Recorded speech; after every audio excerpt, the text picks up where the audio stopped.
Qual é, galera? Beleza? Eu sou o Guilherme França, eu tô aqui com o Vitor Freitas e nós vamos fazer o projeto 3 avançado de cálculo numérico para todos.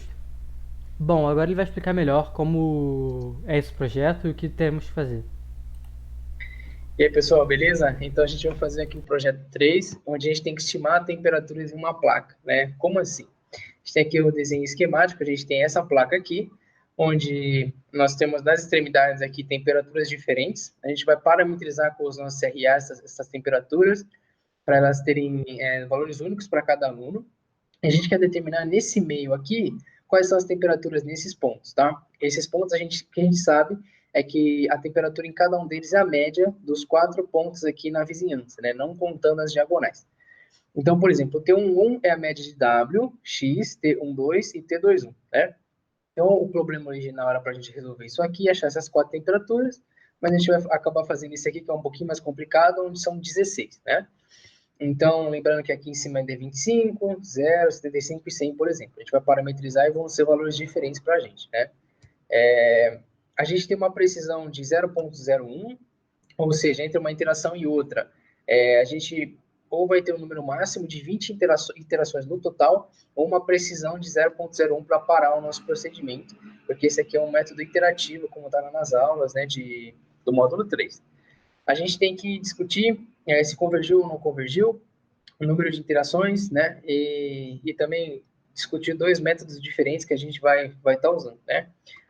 Isso aqui nada mais é do que um problema de sistemas lineares, tá? Com 16 equações.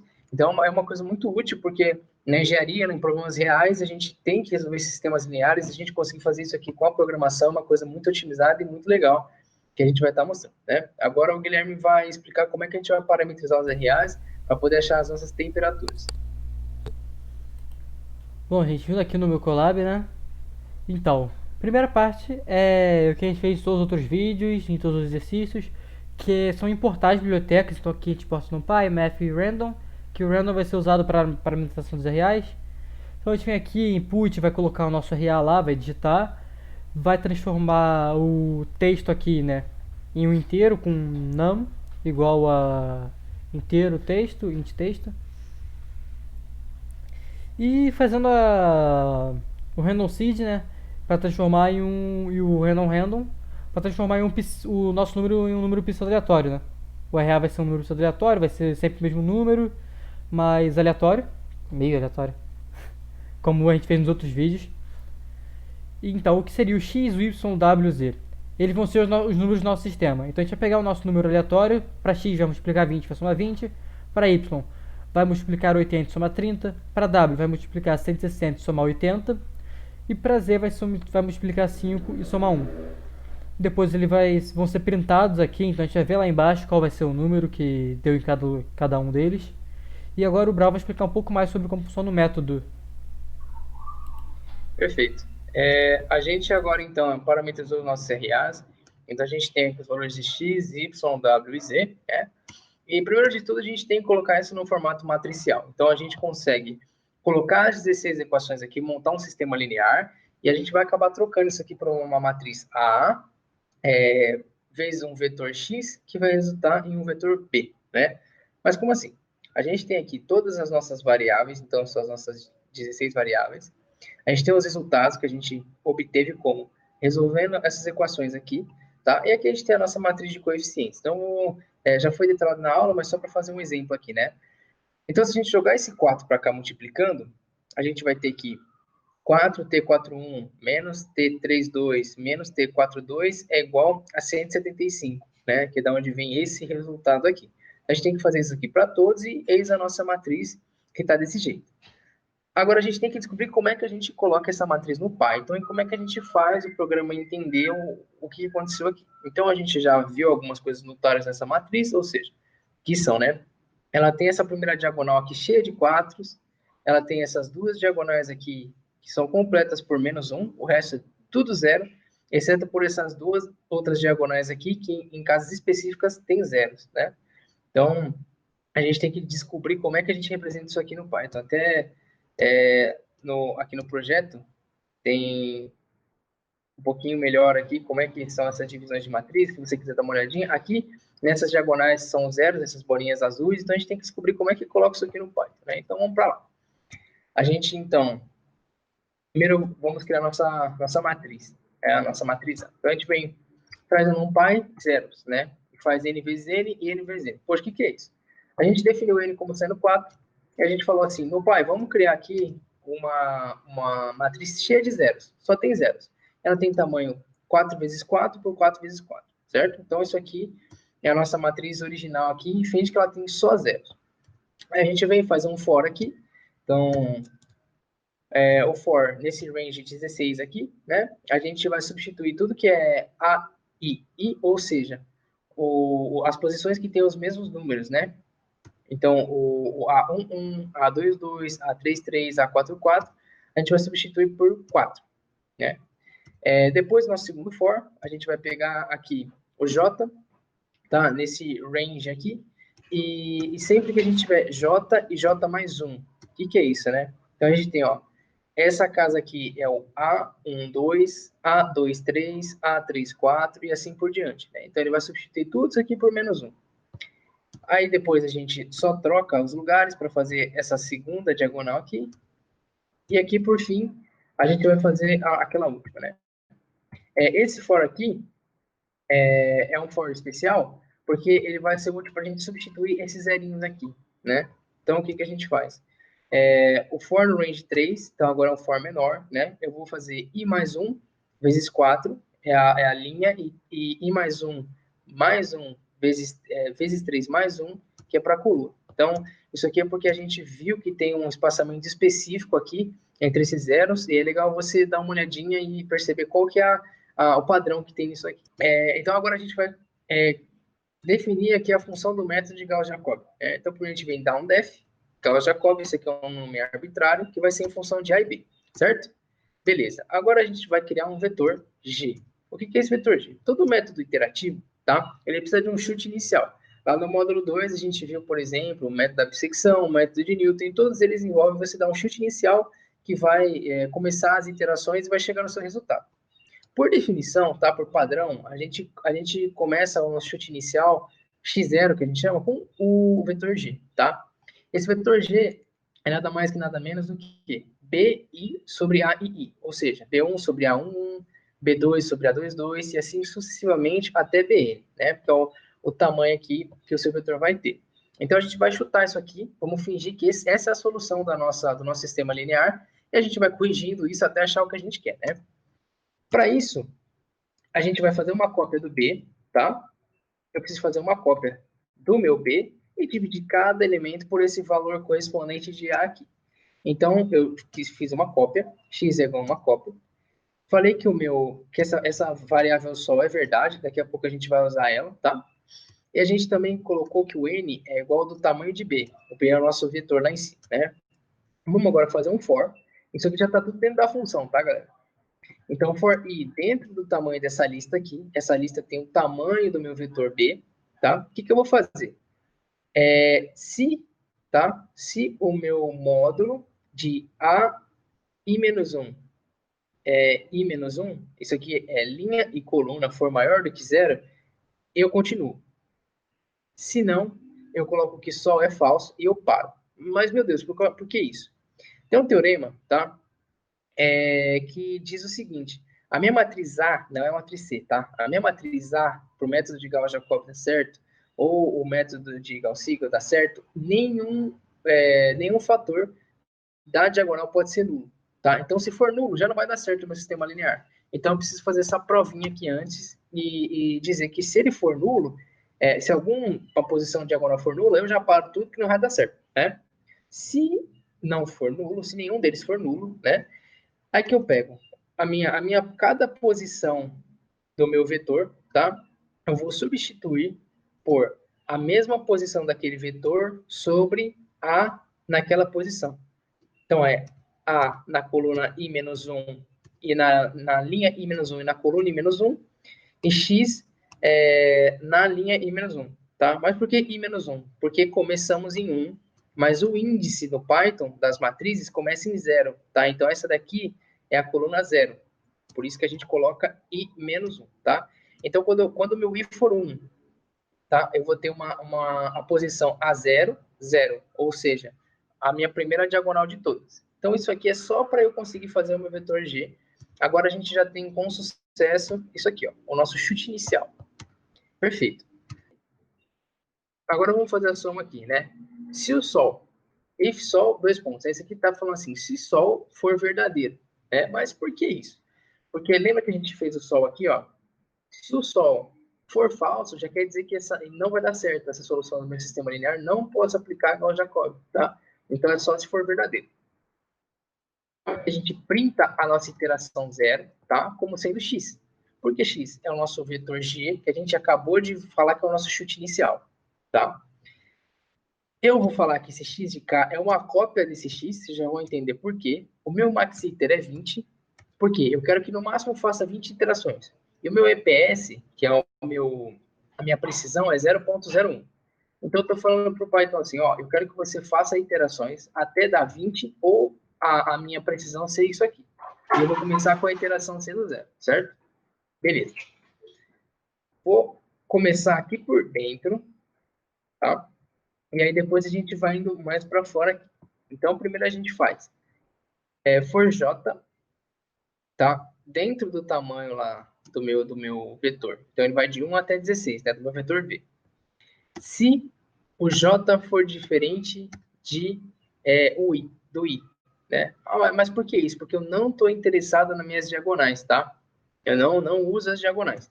Se você for olhar aqui, ó, prestar atenção, o i tem que ser diferente de j, né? É uma condição que o meu método pede. Então, eu tenho que colocar aqui no Python também, né?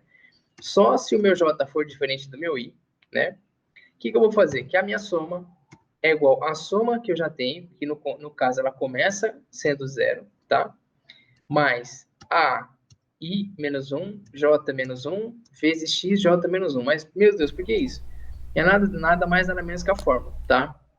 Então, eu tenho que pegar e somar todos os valores de a e j vezes xj, tá? Só que esse x não é qualquer x. Esse é o meu x de k.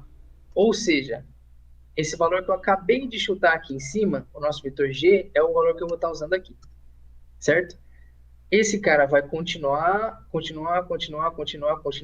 até chegar no 16, tá? Para aquele valor de i. Então, a gente vem aqui, ó. Ele vai somar todo mundo aqui, até chegar em j igual a 16. E aí, o que a gente faz? A gente tira de b, que é como a fórmula manda, tá? E multiplica por 1 sobre AI na linha I-1 e na coluna I-1. O que a gente está fazendo aqui, então, galera, é basicamente replicando essa fórmula aqui dentro do Python, tá? Depois que eu fiz isso aqui, eu preciso voltar, mudar o meu I, tá? E começar de novo. Esse processo aqui eu vou repetindo até eu chegar no 16. Porque eu tenho 16 variáveis, né? Quando ele roda o processo uma vez, eu achei o meu x1. Quando ele roda duas vezes, achei o x1 e o x2. E assim vai, né? Aí você fala assim, poxa, mas onde é que fica a interação, então? Se eu estou achando todas as minhas variáveis. Na primeira vez que eu rodo isso, tá? A minha base, que é isso aqui, ó, é o meu chute, tá? Então, quando eu termino o meu processo, eu tenho uma aproximação melhor para isso, porque eu passei a fórmula uma vez. Então, o que eu tô fazendo? O que eu peço aqui pro Python fazer, tá? Eu vou pular essa parte da comparação agora, tá? Eu vou pedir só para momentaneamente a gente ignorar isso aqui, porque eu já vou explicar. Mas o que eu peço? Para ele me mostrar qual é o número de iterações, tá? Iter mais 1 porque começa no 0. Vou pedir para ele me mostrar o meu valor que eu obtive, tá? Vou pedir para ele mudar, essa parte é bem importante, para ele mudar o meu valor de x, vai ganhar uma cópia de xk. Mas o que significa isso? Tá? O meu xk é o valor melhor que eu acabei de achar. Ele vai virar o meu chute, ao invés do x0, daquele meu vetor g, e eu vou fazer uma iteração de novo. Então, olha só, o valor que eu achei novo, eu vou colocar como sendo meu valor velho, e vou achar um novo valor novo. E assim eu vou indo até eu achar o valor que é conveniente para mim. E aí eu vou colocar iter mais 1, porque eu tenho que respeitar minhas 20 iterações, né?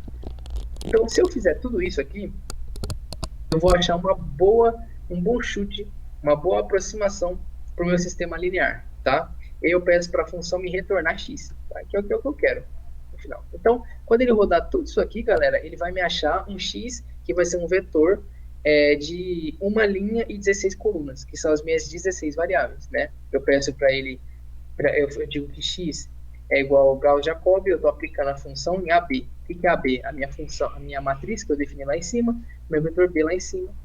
Vou pedir para ele printar isso aqui, né?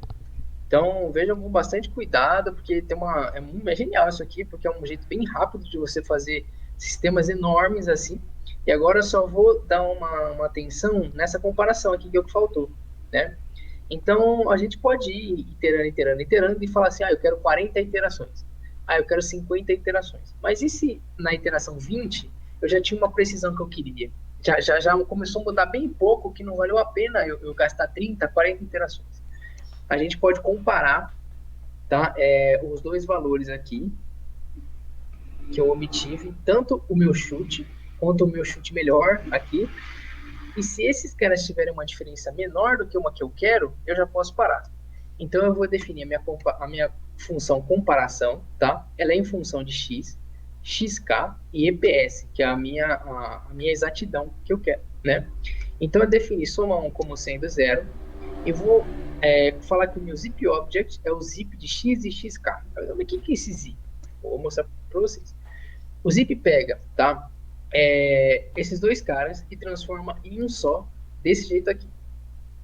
Então, se eu tinha antes aqui, ó, essa lista aqui com essas posições aqui, agora eu tenho uma só, tá? Eu meio que aglutinei, mas sem juntar. Eu ainda continuo sendo algoritmos diferentes, mas estão na mesma posição aqui, no mesmo índice, né? Isso que é importante. Então, beleza.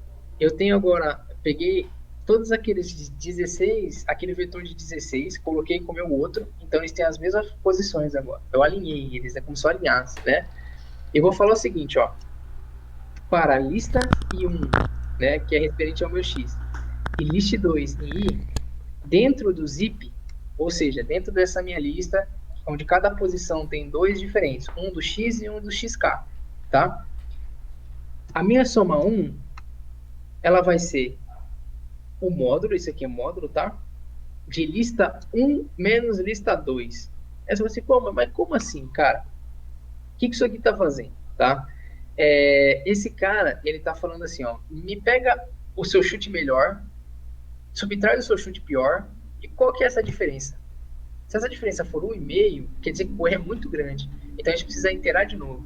Mas se essa soma, tá, de todos os erros que acontecerem nesse vetor for menor que EPS, que é o quê? Uma precisão que a gente arbitrou, no nosso caso é 0,01, porque o exercício pediu, aí eu posso parar, porque eu estou feliz já, certo? Então, se a soma 1, que é a soma de todos os erros para essa aproximação, for menor do que EPS, eu retorno true, certo? Ou então, eu retorno false. É basicamente isso. Então, ele vai analisar as duas. Se for um chute bom, ele vai me retornar true. Se for um chute ruim, ele vai me retornar false. Aí a gente vem para o uso dessa função aqui dentro, tá? Tá terminando já, eu prometo. Bom, a gente coloca aqui, ó, um pouquinho mais para cima. Vou achar aqui dentro do código. A gente fez a nossa primeira iteração e a gente fala o seguinte, ó, se aí eu coloco a minha função, tá? E os dois pontos é o quê? Que eu tinha falado no começo. É verdade, né? Então, se a minha função for verdade, e o que significa verdade para mim? A gente voltando aqui em cima, verdade significa que o meu chute é bom. Então, se o meu chute for bom, é basicamente isso que você está falando para o Python, tá? Então, se o meu chute for bom, o meu x é o meu xk, que é a minha última iteração, eu vou parar todo o processo. Então, acabou o processo, tá? Mas se for false, ou seja, se isso aqui não rolar, aí o que a gente faz? A gente faz um x, o meu x vira o xk do mesmo jeito, que a gente precisa fazer essa iteração nova. Eu coloco iter igual a iter mais 1, porque eu vou ter que fazer mais uma iteração e o processo vai se repetir mais uma vez. De novo, de novo, de novo. Então, o que eu estou fazendo? Python, enquanto o meu número de iterações for menor do que o meu número máximo, ou o meu chute não for bom, você vai continuar fazendo essa fórmula repetidas e repetidas vezes até eu ter um XK decente. É basicamente isso que você está falando para ele. Você pede para ele te retornar esse valor e você vai printar aqui no final para obter o seu sistema, tá? Então é basicamente isso. Agora o Guilherme vai explicar o Gauss Seidel, que é uma pequena diferença, vai mudar muito pouca coisa. A gente já vai rodar e mostrar para vocês os resultados, beleza? Bom, galera, beleza. Eu já tô aqui no Gauss Seidel, né? E vocês podem ver que, eu vou passando aqui devagarzinho, vocês podem ver que é igual, idêntico ao do... Qual é o nome do outro? O Gauss Jacob, Jacob. isso. Esqueci. Aí vocês vão ver que é igual, né? Tudo igual. Comparação, aqui lista um menos lista I, menos lista 2. True, false. Porém tem uma pequena mudança. Aqui até o nome tá igual, que a gente copiou e colou. Bom, a pequena mudança é na soma. O que acontece na soma? A gente faz esse método para que ele seja ainda mais rápido e mais preciso que o outro, para que tenha um número menor de iterações. Então o que vai acontecendo? A cada iteração que tem, ela vai sendo reutilizada para a próxima. Então, naquele x que ele descobriu, por exemplo, primeiro você vai fazer um cálculo para descobrir um x, aí você vai fazer um cálculo para descobrir y, e vai fazer o cálculo para descobrir w e depois z. Se eu não me engano, é essa a ordem aqui do programa. Nesse caso, ao invés de fazer igual o Jacob e cada um fazer independente, primeiro você vai descobrir o x, aí x que você descobriu você vai usar no y, aí esse y que você descobriu você vai usar o x e o y no w, e no z você vai usar o w, x e o y novos já. Então é isso que a gente escreveu aqui. Vocês podem ver que para até aqui assim é igual, né, a fórmula. E entra aqui o if. Caso o j-1 seja menor do que o i mais 1, vai somar o xk, que vai ser o x novo, né? E caso não, a soma vai ser, caso o j-1 seja maior do que o i menos 1, vai somar o xj menos 1. Tem essa pequena mudança aqui, que vai acontecer aquilo que eu expliquei mais ou menos. O Vitor vai explicar um pouco, mostrando no slide como tá. Mas essa aqui é a única mudança que tem no programa. Bom, Vitor, pode ir explicar aí. Exato, se a gente olhar aqui o slide, a gente tem a mesma coisa do Gauss, do Gauss Jacob, né? Então, BI, e esse outro fator aqui. Agora, esse cara ele vai mudar, né? Ó, o que ele é, basicamente, né? Assim como o Guilherme trouxe, aqui eu não estou usando x de k, já estou usando k mais 1, né? Então, isso aqui funciona, e a gente colocou aqui lá no Python agora, né? Para caso o seu j seja menor do que o seu i. Então, se eu estou numa coluna, tá? Menor do que a linha, uma região que já foi varrida, vamos imaginar assim, eu posso usar os valores da minha própria iteração. Eu não preciso terminar o meu processo para ir atualizar o meu chute, assim, a minha aproximação, e usar tudo de novo. Eu posso usar já valores da minha própria iteração. Se o valor de j for maior do que i, aí já não é mais possível, tá? Então, isso aqui é um aprimoramento de Gauss-Jacob, e a gente vai testar agora para ver qual que é mais preciso, o que fica melhor, né? Bom, então, vindo aqui no Colab para fazer esse teste. Primeiro eu vou no Gauss Jacob, né? E vou clicar aqui para rodar. Bom, vou colocar aqui o meu RA.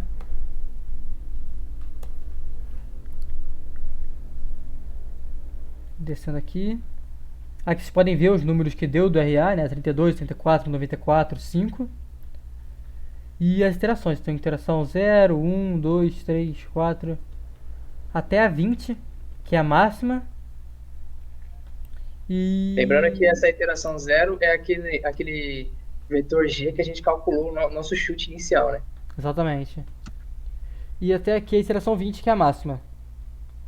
Já no Gauss Seidel, vou colocar aqui para rodar também.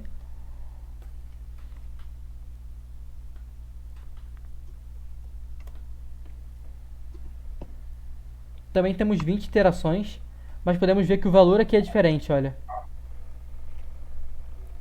Se você pode ver pelo primeiro valor mesmo, que já está em 61, enquanto o outro para em 60, que ele vai demorando mais a se aproximar para aonde ele tem que ir. E esse aqui chega mais rápido. Ele já passa pelos 60 na na 11ª interação.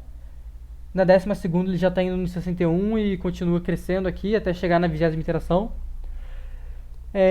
Pela forma que foi escrita, não tem como a gente saber se essa era a última iteração ou não.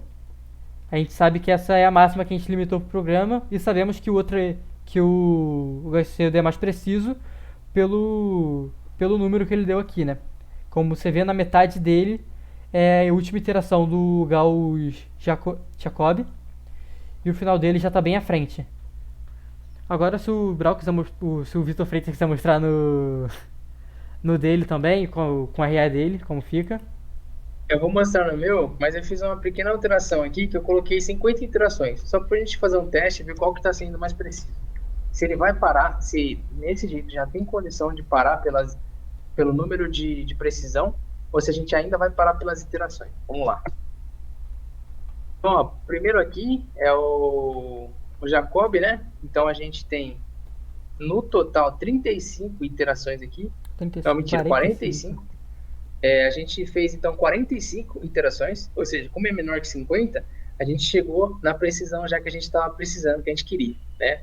Então, primeiro que a nossa fórmula está funcionando, então, a nosso método de comparação, e a gente chegou aqui nesses valores que, mesmo assim, ainda são próximos aqui da nossa iteração 20, né? Você vê, por isso que às vezes compensa a gente limitar o número de iterações, porque a gente acaba não mudando tanto, né? Dependendo do que você quer fazer, mas a gente precisou de mais 25 iterações, né? Agora aqui no Seidel, né, a gente usou só 25 iterações. Olha que curioso, né? Então 20 iterações a menos, e se vocês pararem para reparar, a gente chegou em números bem parecidos aqui, né? Então a gente pode afirmar aqui que o Seidel um pouco mais preciso, ele custa mais barato, como o professor gosta de falar, né? Também convergeu para uma série de números, né? Então em ambos a gente teve sucesso. Isso porque os critérios de conversão foram respeitados, que não estão escritos aqui, mas foram por esse sistema linear. E também aquela questão que nenhum valor da diagonal é zero, da diagonal principal, né? Então, eu acho que é basicamente isso. Bom, então é isso, galera. Beleza. Fechamos aqui o vídeo e até a próxima.